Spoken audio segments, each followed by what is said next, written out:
सभी को नमस्कार। लास्ट क्लास में अपने देखा था अपना जो हेलो एरिन था उसकी बनाने की विधियां। आज अपन बात करेंगे हेलो एरिन में फिजिकल प्रॉपर्टीज में और केमिकल प्रॉपर्टीज के बारे में। हेडिंग लगा लीजिएगा आप, फिजिकल प्रॉपर्टीज ऑफ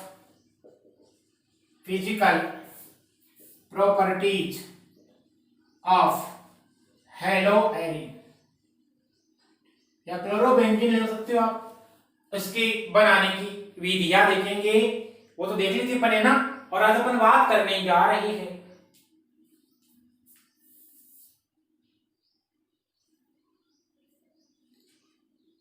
सभी को नमस्कार।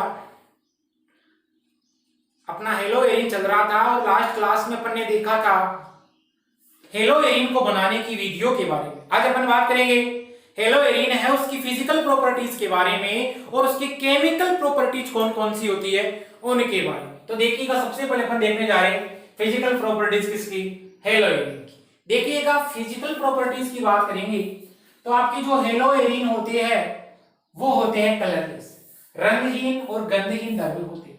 रंगहीन होते हैं, गंधहीन होते हैं। इसके अलावा ये सभी होते हैं आपकी वाष्पशील द्रव्य होते हैं।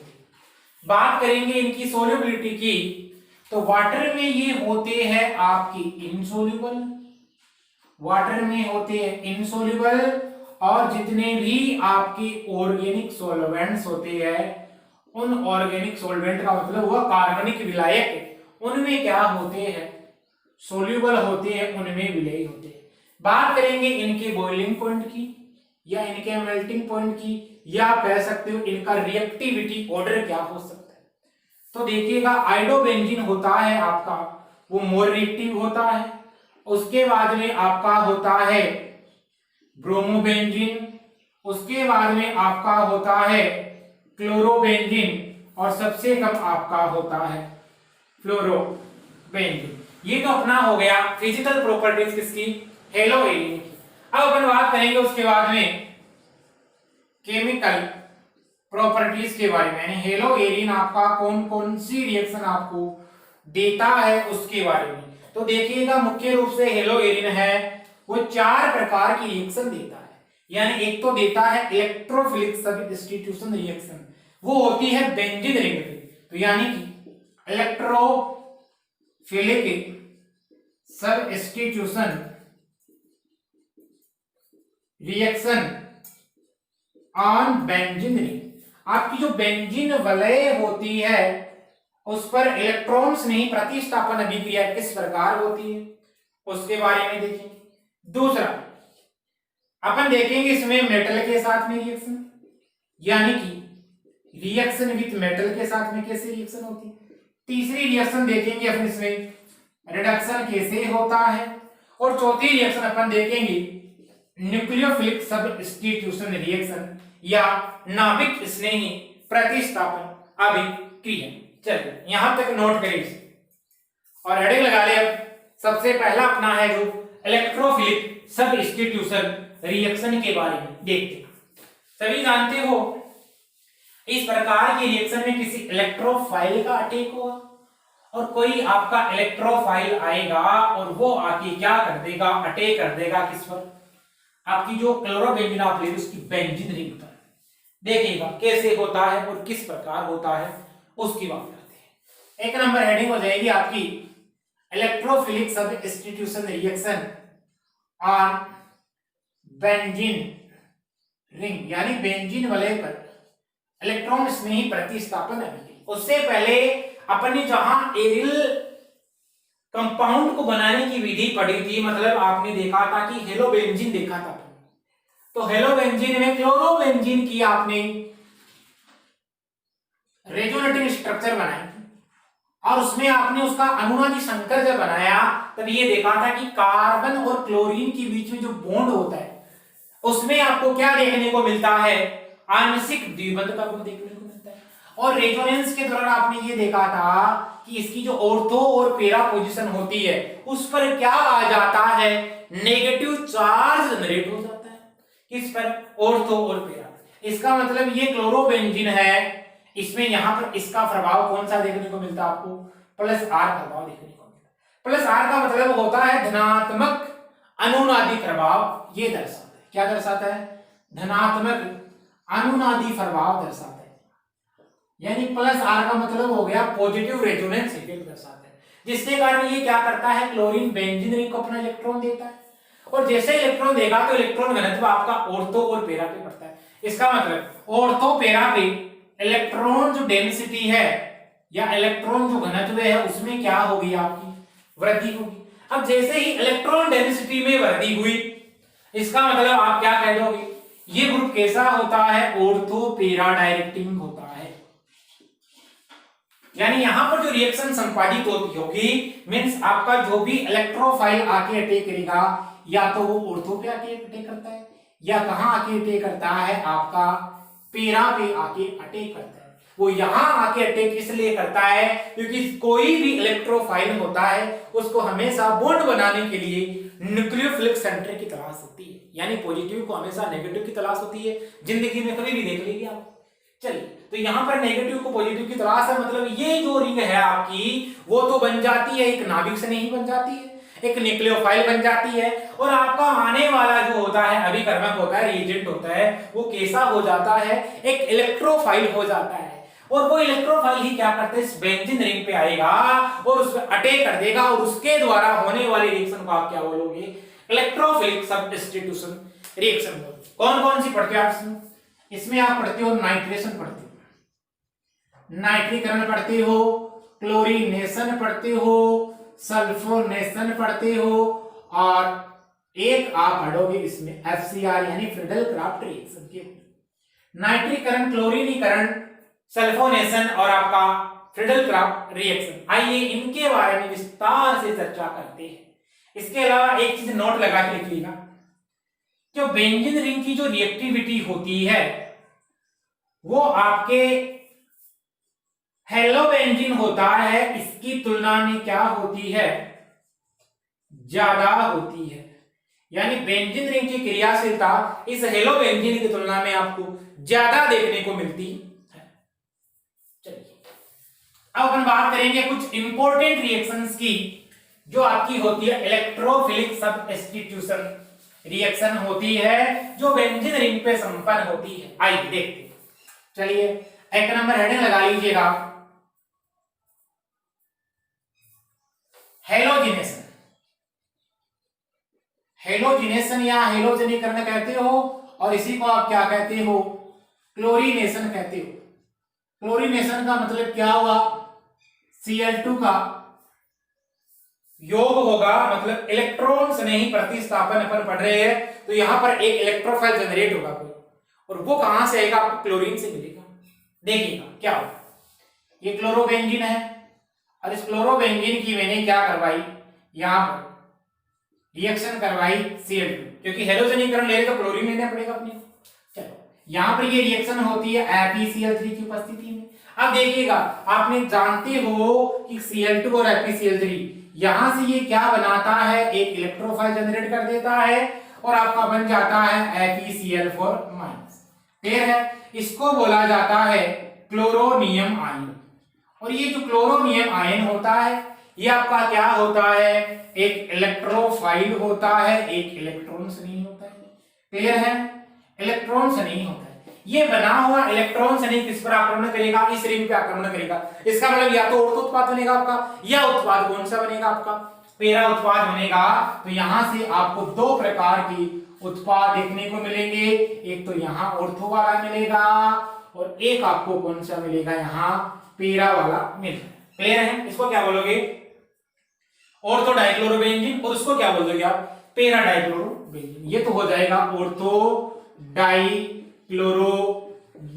और ये क्या हो जाएगा आपका पेरा डाइक्लोरोबेंजीन। क्लियर है यहां तक? चलिए, इसे नोट करें, आगे देखते हैं अपन इसके आगे की रिएक्शंस। लगाइए 2 नंबर हेडिंग, सल्फोनेशन या सल्फोनीकरण। दूसरी अपन रिएक्शन देखने जा रही है, इसमें सल्फोनेशन या सल्फोनीकरण। देखिएगा, इसी का दूसरा सल्फोनेशन, इसी को बोला जाता है सल्फोनीकरण। देखो क्या होता है, आप लेते हो क्लोरोबेंजीन और आपके क्लोरोबेंजीन पर आप रिएक्शन करवाते हो कंसंट्रेट H2SO4 के साथ। इस रिएक्शन को क्या बोलोगे आप? सल्फोनेशन कहते हो। अब देखिए यहां से आपको एक इलेक्ट्रोफाइल मिलता है, वो कैसे मिलता है देखना। आपका H2SO4 और आपका H2SO4 क्लियर है, ये आपस में रिएक्शन करते हैं। तो यहां से क्या होता है, एक तो बनता है आपका HSO4 माइनस, हाइड्रोजन सल्फेट बनता है। एक आपका यहां से मिलता है आपको HSO3 प्लस मिल जाता है, और एक यहां से आपको मिल जाता है H2O मिल जाता। ये बना है सल्फोनिक एसिड जो बना है, ये यहां क्या होता है आपका एक इलेक्ट्रोफाइल होता है, इलेक्ट्रॉन्स नहीं होता है। इसका मतलब ये पॉजिटिव सेंटर हो गया, और यहां पर ये इलेक्ट्रॉन के दिखता वाला था, ये नेगेटिव सेंटर था। आक्रमण कहां करेगा? ऑर्थो पे और पैरा पे करेगा। और यहां पर आपको दो प्रकार के प्रोडक्ट देखने को मिलते हैं। एक आपका बन जाता है Cl यहां ऑर्थो वाला, इसको क्या बोलते हो? Ortho chlorobenzene sulphonic acid, ortho chlorobenzene sulphonic acid. और ये क्या बन जाता है आपका? पैरा क्लोरोबेंजीन सल्फोनिक एसिड की फॉर्मेशन हो जाती है। एक आपका ये बन जाता है para chlorobenzene sulphonic acid, para chlorobenzene sulphonic acid की फॉर्मेशन यहां हो जाती है। चलिए ये आपने क्या किया? सल्फोनेशन कर लिया। आइए तीसरी रिएक्शन अपन देखते हैं। इसमें नाइट्रेशन, नाइट्रीकरण, नाइट्रेशन या नाइट्रीकरण देखने जा रही है। चलिए लगाइए हेडिंग नाइट्रेशन या नाइट्रीकरण। देखो नाइट्रेशन में क्या करते हैं अपन, कोई नाइट्रीफाइंग एजेंट काम में लेते हैं, एक नाइट्रिक कारक को काम में लिया जाता है। अब वो नाइट्रिक कारक क्या होता है उसके बारे में चर्चा कर लेते हैं। तीसरी रिएक्शन इसमें पढ़ने जा रहे हैं नाइट्रेशन।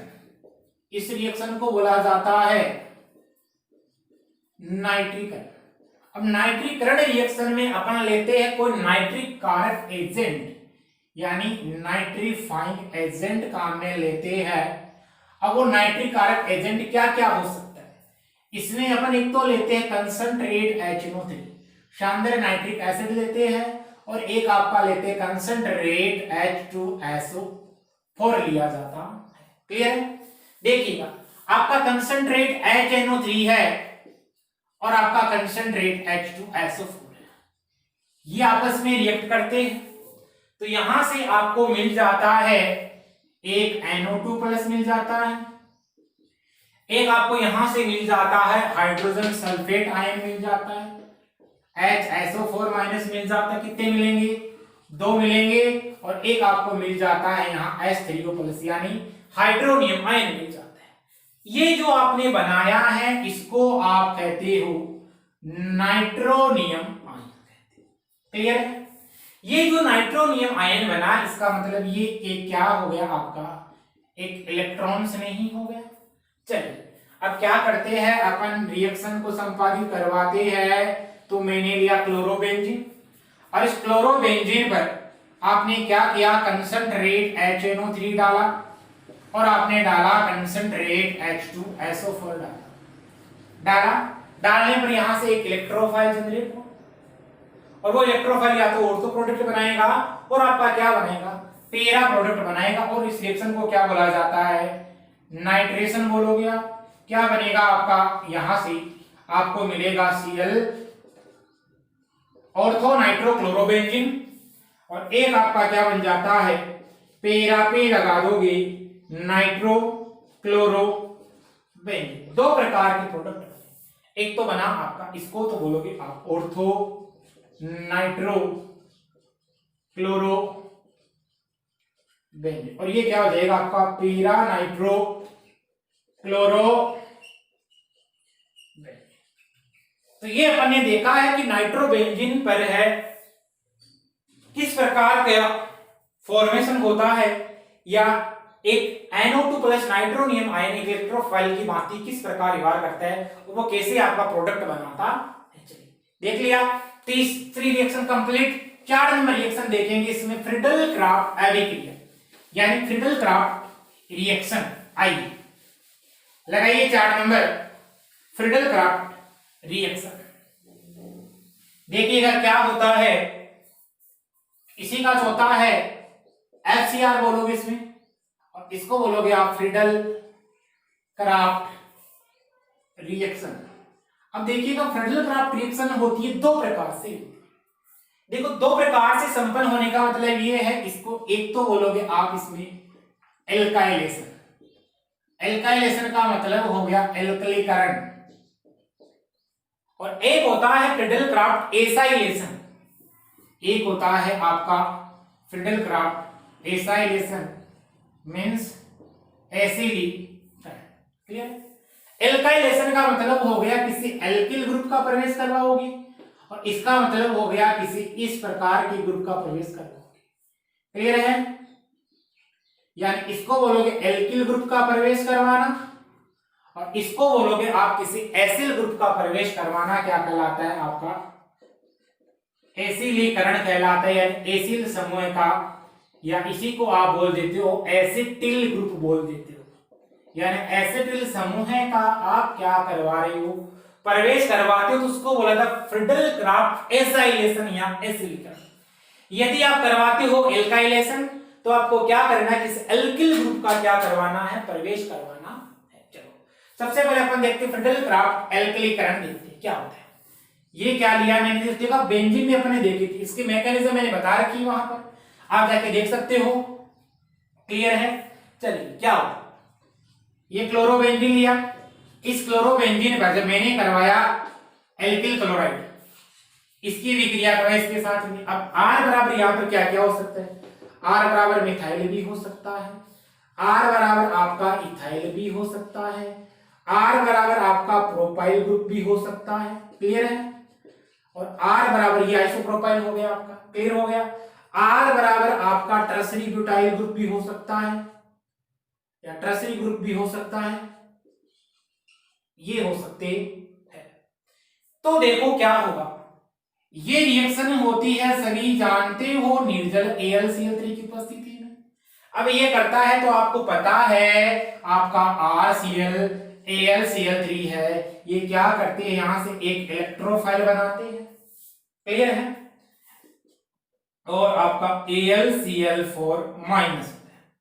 अब इस रिएक्शन के मैकेनिज्म मैंने बता रखे, सेम प्रोसेस उसमें होती है। अब क्या होगा, यहां से एक इलेक्ट्रोफाइल मिलेगा आपको, तो ये जाके जुड़ जाता है, आपका जो इलेक्ट्रोफाइल बना है ये यहां आ जाता है R। क्लियर है। और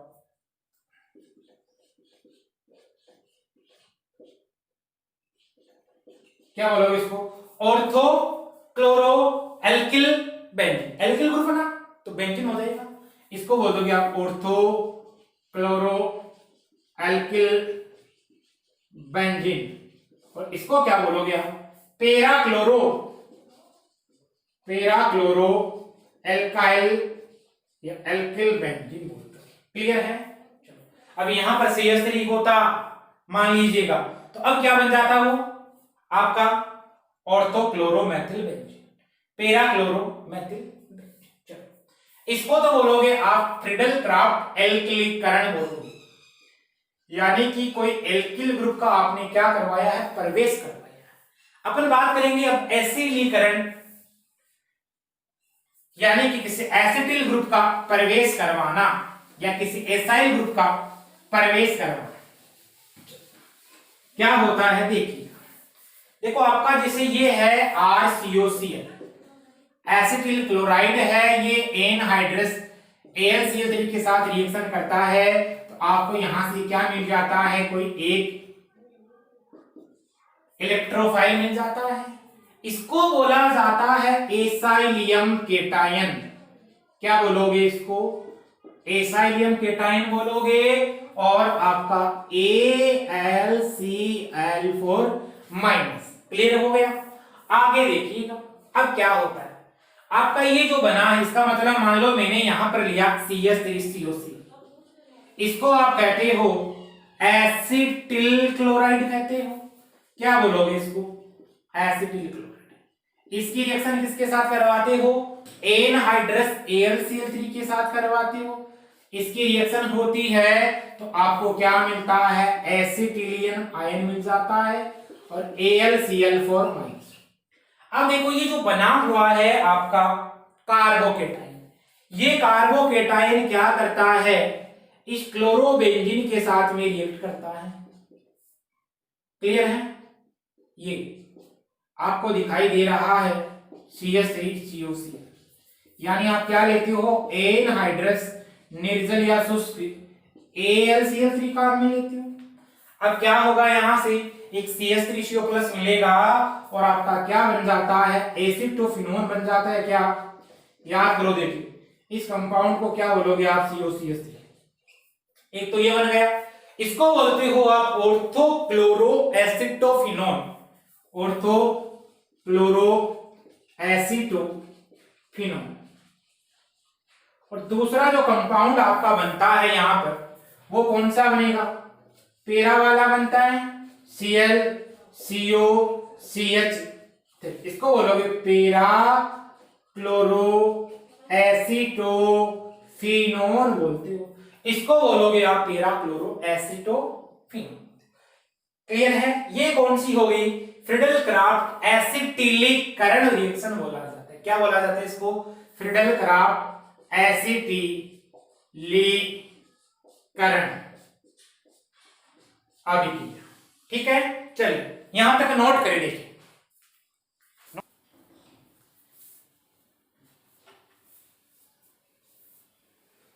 ये अपन ने पढ़ी है बेंजीन रिंग है, उस पर इलेक्ट्रोफिलिक सब्स्टिट्यूशन रिएक्शन कौन कौन सी? नाइट्रेशन देख ली अपन ने देख ली सल्फोनेशन देख ली, और अपन ने फ्रीडल क्राफ्ट देखी, और एक अपन ने देखी थी हेलोजिनेशन रिएक्शन। आइए आगे हेडिंग लगा लीजिएगा आप लोग। 2 नंबर, मेटल के साथ में रिएक्शन, किसी धातु के साथ में किस प्रकार की रिएक्शन देखने को मिलती है? तो 2 नंबर टॉपिक था अपना रिएक्शन विद मेटल्स। और इस मेटल के साथ में रिएक्शन में आप पढ़ोगे सबसे पहले सोडियम धातु के साथ में रिएक्शन। हेडिंग लगा दी इसमें 1 नंबर, सोडियम मेटल के साथ में रिएक्शन। देखिएगा सोडियम मेटल के साथ में रिएक्शन की बात करेंगे तो आपने देखा होगा एक वुड्स रिएक्शन पढ़ी थी अपन ने पहले। वुड्स रिएक्शन अपने को कहती है कि एल्किल हैलाइड लोगे आप और इसकी रिएक्शन करवाते हो सोडियम के साथ में, किसकी प्रेजेंस में? ड्राई ईथर की प्रेजेंस में। तो आपको क्या देखने को मिल रहा था? सम्मित ईथर देखने को मिल रहा। ये देखा था आपने वहां पर। यहां पर क्या होगा? आप 2 प्रकार की रिएक्शन पढ़ोगे, एक पढ़ोगे फिटिक रिएक्शन, एक पढ़ोगे वुड्स फिटिक रिएक्शन। देखो वहां पर अपन एल्किल हैलाइड कार्बन लेते वुड्स रिएक्शन में, और यहां अपन पढ़ने जा रहे हैं फिटिक रिएक्शन, यानी कि आपकी फिटिक अभिक्रिया।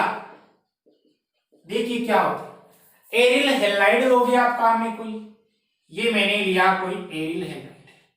क्लियर है? इसकी रिएक्शन करवाई आपने किसी सोडियम धातु के साथ में करवाई। अब एरिल हैलाइड की रिएक्शन यदि आप करवाते हो सोडियम धातु के साथ में, और काम में क्या लेते हो? ड्राई ईथर लेते हो इस रिएक्शन के दौरान, होगा क्या? यहां से NH बाहर निकलेगा और आपका क्या बन जाता है? बाइफेनिल कंपाउंड की फॉर्मेशन हो जाती है, यानी कि 2 बेंजीन रिंग आपस में ए से फ्यूज्ड हो जाती है। इसी कंपाउंड को आप बोलते हो बाइफेनिल, इसी कंपाउंड को आप बोलते हो ट्राइफेनिल। याद करो, देखिए सॉरी बाइफेनिल, या इसी को आप क्या बोलते हो? डाइफेनिल कहते हो। अब देखो स्टीरियोकेमिस्ट्री की ओर चलते हैं इसकी। देखो देखिए स्टीरियोकेमिस्ट्री आपने पढ़ा है, ये कंपाउंड कैसा होता है? ऑप्टिकली एक्टिव होता है। त्रिविम रसायन में आपने देखा था इसकी स्टीरियो चेक करते हैं अपने, तो देखिएगा इस पर कायरल सेंटर क्या होता है?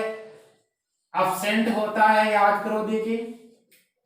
लेकिन फिर भी क्या करते हैं? ऑप्टिकल एक्टिविटी दर्शाता है।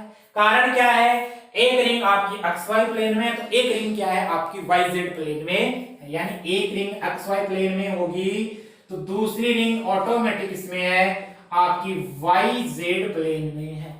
क्लियर है यहां तक? चलो, तो ये स्टीरियोकेमिस्ट्री अपनी देखी थी। बताओ इस बॉन्ड को अपन क्या बोल रहे थे? इस बॉन्ड का नाम क्या है? इस बॉन्ड का नाम क्या था? प्री-बॉयटल बॉन्ड था क्या? ऐसा कुछ नाम, इस बॉन्ड को बोलते प्री-बॉयटल बॉन्ड। चलो इसका एग्जांपल कर लेते हैं। मेरे पास में है क्लोरोबेंजीन, इसकी रिएक्शन करवाई सोडियम धातु की, साथ में यहां से क्या होगा आपका, ये निकलेगा बाहर 2NaCl और बन क्या जाएगा आपका बाइफिनिल की फॉर्मेशन हो जाती है। और ये जो रिएक्शन होती है आप किसके साथ करवाते हो? ड्राई ईथर के साथ। तो देखो ये तो रिएक्शन थी, इसको तो बोलोगे आप फिटिक रिएक्शन। क्लियर है? एक रिएक्शन अपन पढ़ेंगे अब, वुड्स-फिटिक रिएक्शन। वो क्या होती है? देखो वुड्स रिएक्शन में आप जो काम में ले रहे हो रिएजेंट, और फिटिक रिएक्शन में जो काम में ले रहे हो बस उनको लेना आपको काम में आपस में और ऐड कर देना है। इसका मतलब एल्किल हैलाइड और आपका एरिल हैलाइड रिएक्शन करेगा, उस रिएक्शन को अपन बोलेंगे वुड्स फिटिक रिएक्शन, यानी वुड्स फिटिक अभिक्रिया। देखिएगा क्या होता है, आप क्या करोगे, एक तो लोगे एल्किल हैलाइड लोगे, किसके साथ में करवाओगे? सोडियम धातु के साथ रिएक्शन कराओगे। चलिए, in presence of dry ether. Clear है? एक एरिल हैलाइड लिया आपने, एक क्या लिया? Alkyl halide. इसको तो बोला आपने एल्काइल हैलाइड, इसको आप क्या बोलोगे? एरिल हैलाइड बोल दोगे, एरिल हैलाइड। ड्राई ईथर की प्रेजेंस में रिएक्शन होगी। अब देखो क्या होगा, यहां से आपका NaX निकलेगा और आपका जो एल्किल ग्रुप है इस बेंजीन रिंग से जाके बॉन्ड बनेगा, तो R और ये बन गया आपका बॉन्ड। क्लियर है? इस कंपाउंड को क्या बोलते हो आप? इसको आप बोलते हो एल्किल बेंजीन। क्या बोला जाता है इसे? एल्किल बेंजीन बोला जाता है। क्लियर है? चलिए एग्जांपल करते हैं। मैंने लिया CH3Cl मिथाइल क्लोराइड, इसकी रिएक्शन मैंने करवा दी है क्लोरोबेंजीन के साथ में, इसको आप बोलते हो क्लोरोबेंजीन। ये आपने क्या लिया है काम में? यहां मिथाइल क्लोराइड काम में लिया है। क्या होगा? ड्राई ईथर के साथ रिएक्शन संपादित कराओगे, 2NaCl बाहर निकलेगा और आपका जो कंपाउंड बनेगा मींस बेंजीन रिंग पे आप क्या जोड़ दोगे? एक मिथाइल ग्रुप जोड़ दोगे। बताओ देखिए इस इंपॉर्टेंट कंपाउंड को क्या बोला जाता है? टोलुइन कहते हो या नहीं कहते हो? बिल्कुल कहते हो। और इसी को आप क्या बोलते हो? मैथिल बेंजीन कहते हो। क्लियर है? तो आपने यहां से टोलुइन और मैथिल बेंजीन का निर्माण कर लिया। वुड्स रिएक्शन, फिटिक रिएक्शन और वुड्स फिटिक रिएक्शन, तीनों रिएक्शन आपको याद हो जानी चाहिए अब तक। चलिए मेटल के साथ रिएक्शन कर ली। अगली रिएक्शन पढ़ेंगे मैग्नीशियम धातु के साथ में रिएक्शन किस प्रकार होती है। लगाइए रिएक्शन विद मैग्नीशियम धातु, और यहां से अपन करेंगे ग्रिग्नार्ड रिएजेंट का निर्माण करेंगे। मैग्नीशियम धातु के साथ में रिएक्शन पढ़ेंगे तो वहां पर ग्रिग्नार्ड रिएजेंट का अपन क्या कर लेंगे? निर्माण कर लेंगे। तो मेटल्स वाले में 2 नंबर रिएक्शन विद मैग्नीशियम, और आप लिख सकते हो formation of Grignard reagent. Grignard reagent का निर्माण करना है आपको। देखिएगा क्या करते हैं। देखो अपने को क्या करना होता है, ये मेरे पास में है कोई ब्रोमोबेंजीन। क्लियर है? ये मैंने लिया ब्रोमोबेंजीन, इसको आप बोलोगे ब्रोमोबेंजीन। और इसी प्रकार मान लो मैंने ले लिया है कोई आइडोबेंजीन, इसको क्या बोलोगे आप? आइडोबेंजीन। इसकी रिएक्शन मैग्नीशियम के साथ करवाई, इसकी भी रिएक्शन क्या करवाई? मैग्नीशियम धातु के साथ करवाई। काम में क्या लेते हो? ड्राई ईथर लेते हो। ग्रिग्नार्ड रिएजेंट बनाना है, यहां पर आपने क्या लिया? ड्राई ईथर काम में लिया। यहां पर आपने क्या लिया, ड्राई ईथर नाम लिया, क्या होगा, डायरेक्ट जुड़ेगा, MgBr बनेगा। इसका मतलब आपका बन जाता है फेनिल मैग्नीशियम ब्रोमाइड, बन गया। या आप इसको लिख सकते हो PH MgBr लिख सकते हो, C6H5 MgBr लिख सकते हो। इसको आप ऐसे भी लिख सकते हो PH MgBr, या इसको आप लिख सकते हो C6H5 MgBr लिखा जा सकता है। इसको क्या बोलोगे, फेनिल मैग्नीशियम ब्रोमाइड, इसको कहते हो आप फेनिल मैग्नीशियम ब्रोमाइड कहते हो। और इसी प्रकार आप इधर बना लेते हो फेनिल मैग्नीशियम आयोडाइड की फॉर्मेशन यहां कर लेते हो। क्या नाम लिखोगे इसका, फेनिल मैग्नीशियम आयोडाइड, इसको बोल दोगे आप फेनिल मैग्नीशियम आयोडाइड। अब देखो इस रिएक्शन की खास बात यह है कि आपने यहां ब्रोमोबेंजीन लिया, आयोडोबेंजीन लिया, ड्राई ईथर लिया, काम नहीं, क्लियर है। लेकिन मान लो यदि मेरे को क्लोरोबेंजीन के द्वारा यदि ग्रिग्नार्ड रिएजेंट बनाना हो तो क्या करना पड़ेगा, उसके लिए ड्राई ईथर के स्थान पर आपको काम में लेना पड़ेगा THF। THF का मतलब हो गया, THF होता है आपका टेट्राहाइड्रोफ्यूरेन।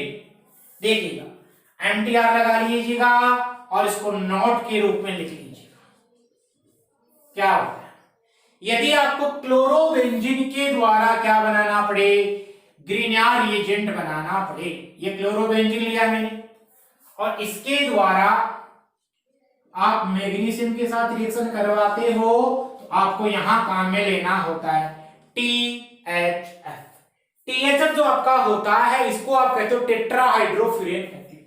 क्या बोलोगे, टेट्राहाइड्रोफ्यूरेन। क्या होगा, फेनिल मैग्नीशियम क्लोराइड की फॉर्मेशन हो जाती है, यह आपका बन जाता है फेनिल मैग्नीशियम क्लोराइड। चलिए, ये जो THF होता है इसकी स्ट्रक्चर इस प्रकार होती है, क्लियर हो गया। एक 5 सदस्य होता है जिसमें एक ऑक्सीजन लगा हुआ होता है और आपने ऑर्गेनिक कंपाउंड की क्लासिफिकेशन में पढ़ा होगा, ये एक प्रकार का कैसा यौगिक है, विषम चक्रीय यौगिक होता है। और इसके अलावा ये एक साइक्लिक ईथर है या नहीं है, क्योंकि ऑक्सीजन लिंकेज है तो एक प्रकार का क्या हो गया, साइक्लिक ईथर हो गया, विषम चक्रीय यौगिक होता है। और टेट्राहाइड्रोफ्यूरेन आप यहां पर काम में लोगे तभी आप क्या बनाओगे, क्लोरोबेंजीन के द्वारा ग्रिग्नार्ड रिएजेंट की फॉर्मेशन कर पाओगे। क्लियर है, यहां तक नोट किया। चलिए आगे देखते हैं, एक मेटल के साथ में एक इंपॉर्टेंट रिएक्शन और बची है। इस रिएक्शन का नाम होता है उल्मान रिएक्शन, नोट करें यहां।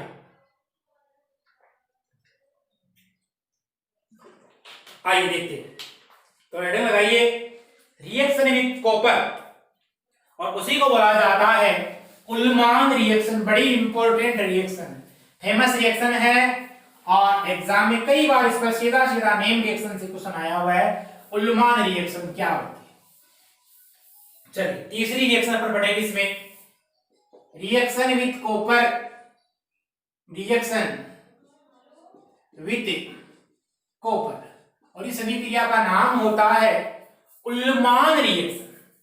उल्मान रिएक्शन यानी कि ये आपकी हो गई उल्मान अभिक्रिया। देखिए क्या होता है उल्मान अभिक्रिया में, मैंने क्या किया, यहां लिया कोई आयोडोबेंजीन ली, इस आयोडोबेंजीन की रिएक्शन आपने करवा दी कॉपर मेटल के साथ में। कॉपर यहां पर आपको चूर्ण की फॉर्म में लेना है, क्लियर है। आयोडोबेंजीन की रिएक्शन करवाई तो यहां से क्या होगा, CuI2 बाहर निकलेगा और आपका बन क्या जाएगा, बाइफेनिल, या जिसको आप बोलते हो डाइफेनिल, यानी कि CuI2।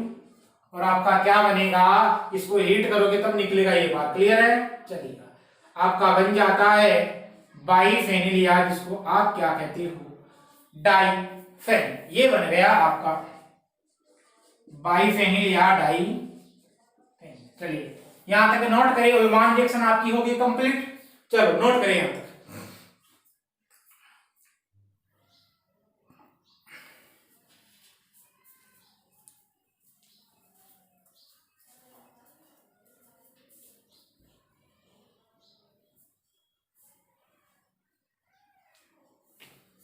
आगे आइए, ये हो गई अपनी मेटल के साथ में जितनी रिएक्शन होनी थी वो। अगली लगाइए आप इसमें रिडक्शन, अपचयन, यानी कि हेलोएरिन है उसका रिडक्शन कैसे होता है उसके बारे में देखते हैं। लगा लीजिएगा हेडिंग रिडक्शन या अपचयन। देखो क्या होता है, क्लोरोबेंजीन लिया, क्लोरोबेंजीन का आप रिडक्शन यहां करवाओगे, निकल और एल्यूमिनियम है तो एक प्रकार का हो जाता है मिश्र धातु, निकल और एल्यूमिनियम ये क्या होता है, मिश्र धातु हो गई आपकी। किसकी उपस्थिति में करवाओगे, आप लोगे NaOH यानी किसी क्षार की उपस्थिति में रिएक्शन कराओगे।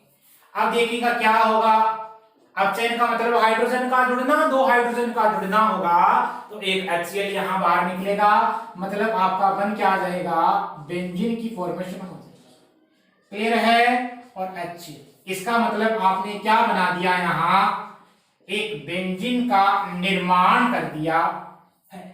ये क्या होगा, एक रिडक्शन हो गया इसका। निकल एल्यूमिनियम मिश्र धातु लोगे काम में और NaOH की उपस्थिति में क्या बना दोगे आप, बेंजीन बना दोगे। चलिए नोट किया आपने, ये तो अपना हो गया रिडक्शन। अब अपन देखने जा रहे हैं न्यूक्लियोफिलिक सब्स्टिट्यूशन रिएक्शन।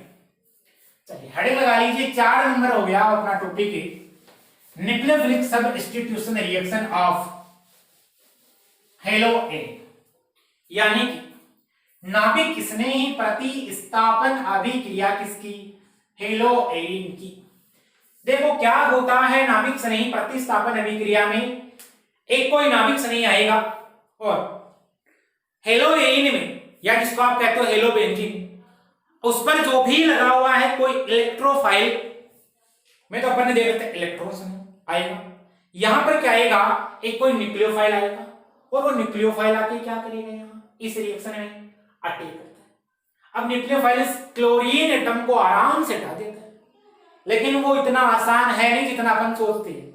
उसके पीछे रीजन क्या देखिएगा, आप सभी जानते हो क्लोरोबेंजीन है आपका, क्लियर है, और इस क्लोरोबेंजीन की जब स्ट्रक्चर देखते हो आप, इसकी रेजोनेटिक स्ट्रक्चर देखते हो, इसकी अनुनादी संरचना देखते हो, तो कार्बन और क्लोरीन के मध्य आपको देखने को मिलता है आंशिक द्विबंध गुण देखने को मिलेंगे, यानी कि डबल बॉन्ड कैरेक्टर आपको देखने को मिलता है। अब देखो डबल बॉन्ड कैरेक्टर आपको देखने को मिला, जिसके कारण कार्बन और क्लोरीन के मध्य बनने वाला जो बॉन्ड होगा वो थोड़ा स्ट्रॉन्ग हो जाएगा। अब जैसे ही कोई OH माइनस आया, मान लो कोई न्यूक्लियोफाइल आया, मान लीजिएगा यहां पर डबल बॉन्ड कैरेक्टर है, अब न्यूक्लियोफाइल ने आके क्या किया, अटैक किया। अब वो न्यूक्लियोफाइल अटैक तो कर देगा, लेकिन बॉन्ड उतनी आसानी से नहीं टूटेगा।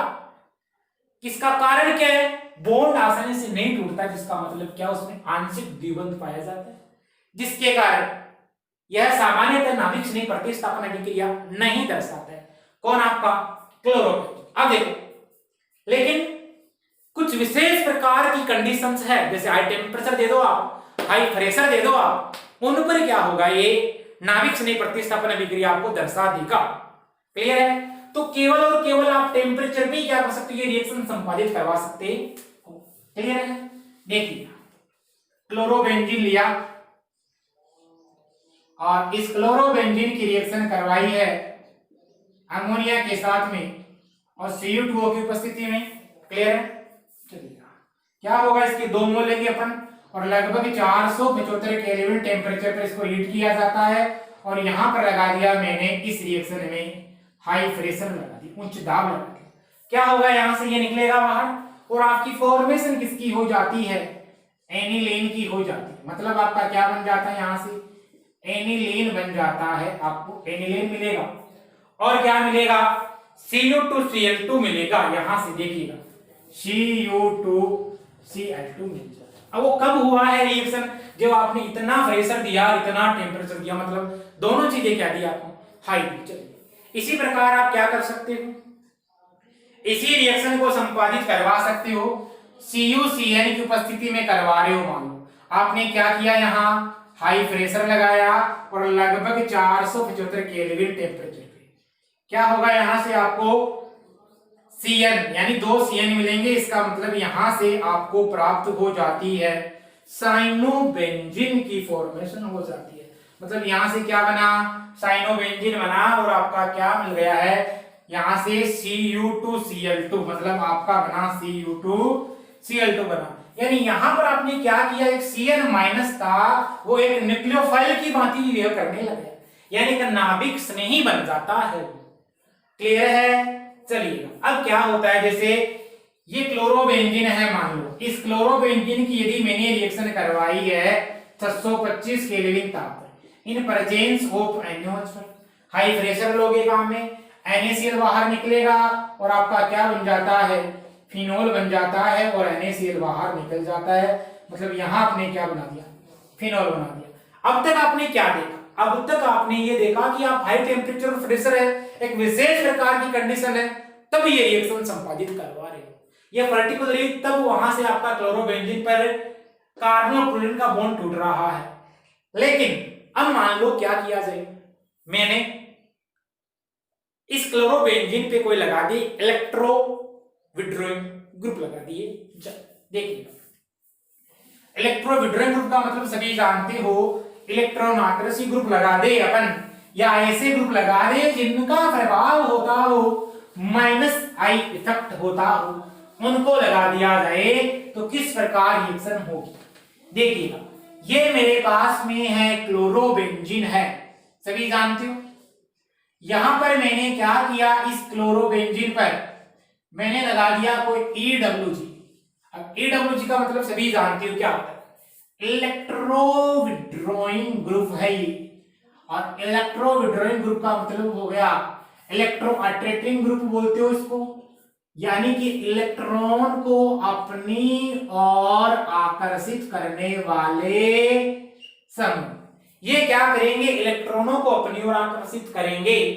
मतलब ये ग्रुप कौन से हो गए, माइनस आई इफेक्ट दर्शाने वाले ग्रुप। अब वो ग्रुप कौन कौन से है तो उनकी बात कर लेते हैं, मतलब ऐसे ग्रुप जो माइनस आई इफेक्ट दर्शा रहे हैं। देखिएगा आपका साइनाइड, आपका CHO, आपका NO2 ग्रुप, क्लियर है। इसके अलावा आपका SO3H ग्रुप, आपका एस्टर ग्रुप और आपका कार्बोक्सिलिक एसिड ग्रुप है, क्लियर है। इस क्लोरीन का प्रभाव क्या होता है, यहां प्लस R होता है, मतलब ये क्या करता है, इसको इलेक्ट्रॉन देता है रिंग को।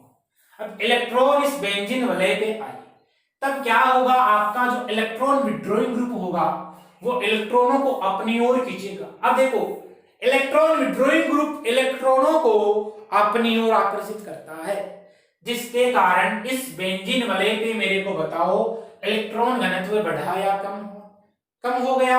इसका मतलब यहां पर इलेक्ट्रॉन डेंसिटी है या इलेक्ट्रॉन जो घनत्व है वो क्या हो जाता है, डिक्रीज हो जाता है। अब देखो इलेक्ट्रॉन घनत्व बढ़ जाता है, जिसके कारण यहां से एक न्यूक्लियोफाइल का निकलना क्या हो जाता है, आसान हो जाता।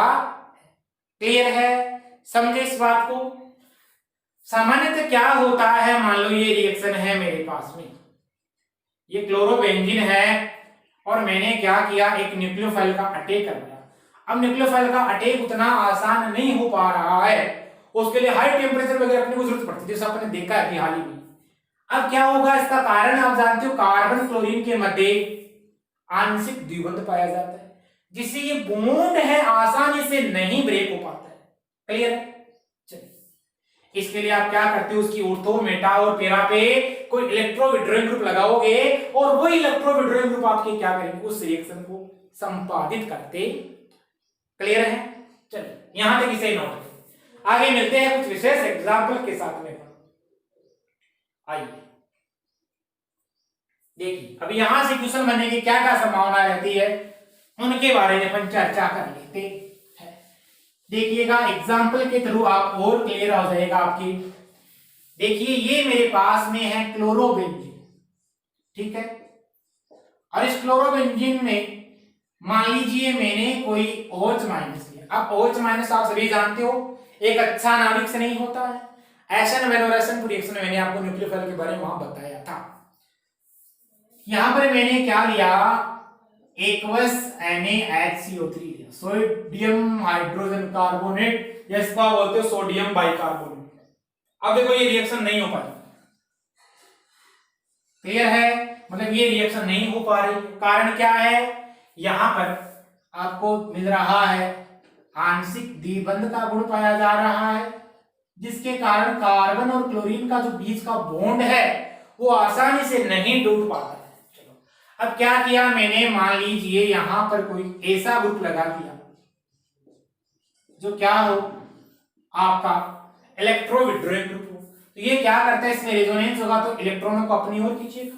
मतलब ये ग्रुप कौन सा लगाया मैंने, इलेक्ट्रॉन विड्रॉइंग ग्रुप लगाया, मींस मैंने -I प्रभाव वाला ग्रुप लगाया, जिसके कारण इस बेंजीन वलय है उस पर इलेक्ट्रॉन डेंसिटी क्या हो जाती है, कम हो जाती है। क्लियर हो गया। अब यहां पर क्या हो गया, एक नाभिक स्नेह का जो आक्रमण होता है वो क्या हो जाता है, आसान हो जाता है। एक्वस NaOH लगभग रिएक्शन आप करवाते हो 400 केल्विन के आसपास, और क्या यूज करते हो, हाई प्रेशर यूज करते हो। अब क्या होगा, ये OH- जाके अटैक करेगा, जिसके कारण यहां से आपका एक नाभिक स्नेही आसानी से बाहर निकलेगा, और आपका जो कंपाउंड है वो ये बन जाता है क्या, यहां Cl बनेगा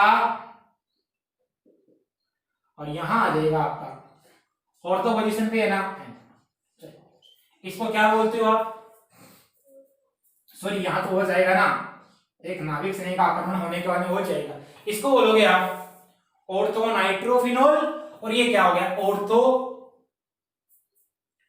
नाइट्रो क्लोरो बेंजीन, इसको बोलोगे आप ortho nitro chloro benzene. Clear है, चलिए इसको बोलोगे आप ऑर्थो नाइट्रो। आगे आइए, अब देखिएगा क्या होता है। अब आगे देखो, मान लो मैंने क्या किया, एक इलेक्ट्रॉन विड्रॉइंग ग्रुप पढ़ा, ये Cl है, ये NO2 और ये यहां लगा दिया मान लो, इसको क्या बोलोगे आप, ऑर्थोपेरा डाइनाइट्रो क्लोरो बेंजीन बोल दोगे इसको बोलोगे ऑर्थोपेरा डाई नाइट्रो क्लोरो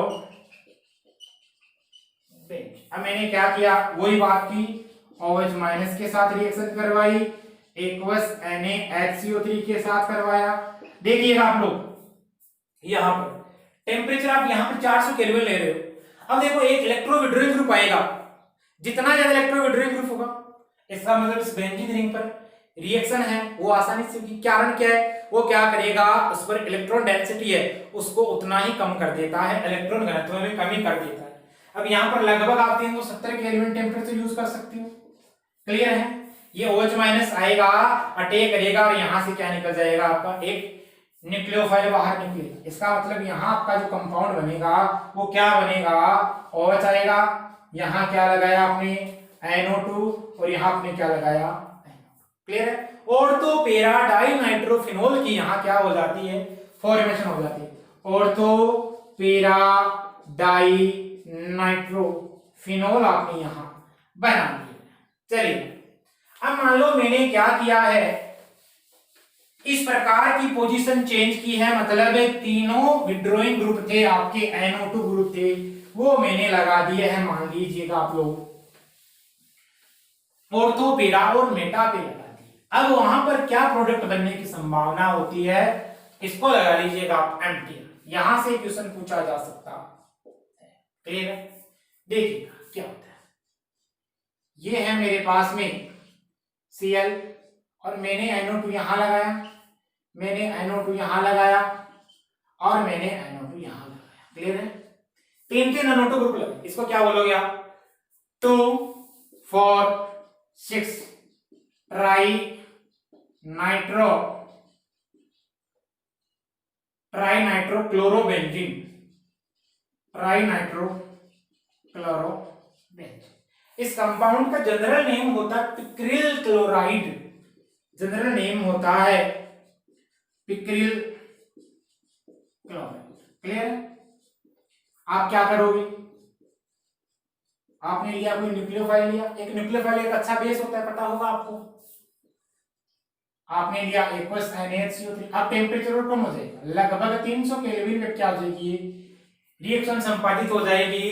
तो यहां से क्या होगा आपका, ये नाभिक स्नेही है, आक्रमण करेगा तो Cl बाहर निकलेगा। इसका मतलब Cl यहाँ किसकी भांति व्यवहार कर रहा है, एक अवशिष्ट समूह की भांति व्यवहार कर रहा है। क्या बना दोगे आप यहाँ आपका बन जाएगा OH, यहाँ क्या लगाओगे NO2 लगाओगे, यहाँ क्या लगाओगे NO2 लगाओगे और यहाँ क्या लगाओगे आप। क्लियर है। चलो क्या बनेगा 2,4,6 ट्राई नाइट्रोफिनॉल की फॉर्मेशन यहाँ हो जाती है। क्लियर है। इसको बोला जाता है पिक्रिक एसिड।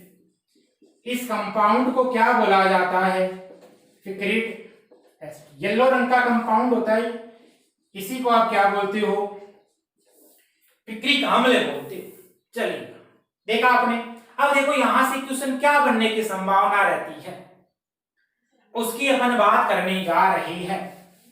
देखिएगा क्वेश्चन आता है कि पिक्रिक अम्ल सबसे प्रबल अम्ल की भांति व्यवहार क्यों करता है, उसका आपको बताना होता है रीजन। तो क्वेश्चन नोट कीजिए, आप लिखिएगा क्वेश्चन, पिक्रिक अम्ल सबसे प्रबल अम्ल की भांति व्यवहार करता है, कारण बताइए।